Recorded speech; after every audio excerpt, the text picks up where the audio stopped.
তোমরা অনেকেই আছো ফেসবুকে ভিডিও বানাচ্ছ, ফটো পোস্ট করছো কিংবা রিলস বানাচ্ছ। দেখো, তোমাদেরকে একটা জিনিস ভালোভাবে লক্ষ্য করতে হবে, যেটা ভিউজ।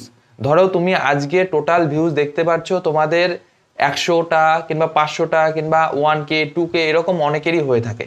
কিন্তু তুমি যখনই আগামীকাল, ধরো আজকে এটা দেখলে, আগামীকাল যখন তুমি যেই দেখছো তোমার ভিউজটা, তখন দেখতে পারবে যে -90%, -10% এরকম আসছে, এবং তোমাদের যে ভিউজটা আছে সেটা অটোমেটিক্যালি ডিটেক্ট হয়ে যাচ্ছে, মানে কেটে যাচ্ছে। তো এটা কিভাবে হচ্ছে এবং কেন হচ্ছে? তোমরা অনেকেই ভাবো যে তোমাদের ভিউজটা ফেসবুক কেটে নিচ্ছে, কিন্তু এটা কখনোই ফেসবুক কোনো ভিউজ কেটে নেয় না। এটার একটা সমাধান আছে, এবং এই যে জিনিসটা, এইটা কেন হয়, কি জন্য হচ্ছে, সমস্ত কিছু এই ভিডিওর মাধ্যমে আলোচনা করব। দেখো, আমার পাশেই তোমরা দেখতে পাচ্ছ, আমি স্ক্রিন রেকর্ডিংটা অন করে নিয়েছি, আমার পাশে তোমরা দেখতে পাচ্ছ। তো এই হচ্ছে একটা ফেসবুক অ্যাকাউন্ট। দেখো, এই ফেসবুক অ্যাকাউন্টে তোমাদেরকে আমি জাস্ট প্রফেশনাল ড্যাশবোর্ডে গিয়ে আমি তোমাদের দেখিয়ে দিই। দেখতে পাচ্ছ, এইটা হচ্ছে ফেসবুক অ্যাকাউন্টের। এবার ইনসাইডসে তুমি যখন যাবে, দেখতে পারবে যে 324 ভিউজ রয়েছে এই ফেসবুক অ্যাকাউন্টটাতে, এবং এখানটায় তুমি দেখতে পারো যে -90% মানে ডিটেক্ট হয়ে গিয়েছে, এবং কত দিনের সাপেক্ষে? 28 দিনের সাপেক্ষে। এই জিনিসটা তোমাকে প্রথমেই বুঝতে হবে। তোমাদের প্রথম ভুল হলো, তোমরা যখনই দেখো যে তোমাদের ভিউজটার এখানটায় কমে গিয়েছে, তখনই তোমাদের মাথায় হাত পড়ে যায় যে কি হলো, আমার ভিউজটা কেন কমে গেল। এটা হচ্ছে সব থেকে বড় বিষয়, যে তোমরা ভালোভাবে দেখো না যে বিষয়টা কি, এবং তোমরা জানতেও চেষ্টা করো না যে কেন হচ্ছে। দেখো, এখানটায় তোমাকে প্রথমেই লক্ষ্য রাখতে হবে তোমার কন্টেন্টে। কন্টেন্ট তুমি যখন আসলে, তখন দেখতে পারবে এখানে তোমাকে সবাই কমেন্ট করছে, সমস্ত কিছু করছে। কিন্তু তুমি যখন ইনসাইটে আসবে, ইনসাইটসে আসার পর তুমি দেখতে পারবে যে তোমার ভিউজটা এখানে কমে গিয়েছে। কেন কমে গিয়েছে?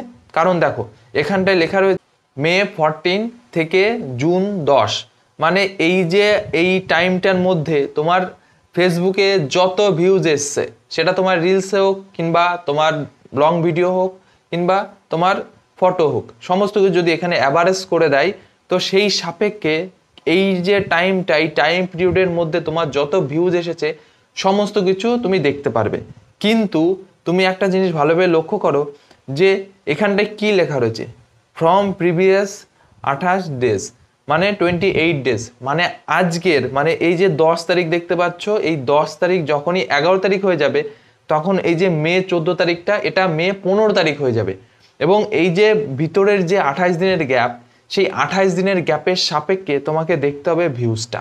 এটাই হচ্ছে এই যে ভিউজ কেটে নেওয়ার মূল কারণ, যেটা তোমরা অনেকেই বোঝো না কিংবা বোঝার চেষ্টা করো না, এবং তোমরা ভাবো যে ফেসবুক যে ভিউজটা আছে সেই ভিউজটা কেটে নিচ্ছে। কিন্তু এটা কখনোই করবে না যে তোমার ভিউজটা কেটে নিচ্ছে। কোনো দিন ভিউজ কেটে নেয় না। প্রতিদিন views, every day every time views increase হয়, মানে বাড়তেই থাকে। তোমাদের এই ভুলের জন্য এবং তোমাদের এই ডিমোটিভেট হওয়ার জন্য কি কারণ জানো? তোমাদের এই যে কিছু কিছু ফেসবুকে কিংবা কিছু কিছু ইউটিউবে কিছু কিছু চ্যানেল আছে, যারা তোমাদেরকে মিসগাইড করে, মানে বলে বসবে যে এই করো ওই করো, তোমার ভিউজটাই যে দেখতে পাচ্ছ যে এরকম ডাউন রয়েছে, সেটা হট করে বেড়ে যাবে। কিন্তু দেখো, কখন বাড়বে সেটা কেউ জানে না, কোন ভিডিওতে বাড়বে কেউ বলতে পারবে না। কিন্তু তোমার কাজ হবে কন্টিনিউ কাজ করা।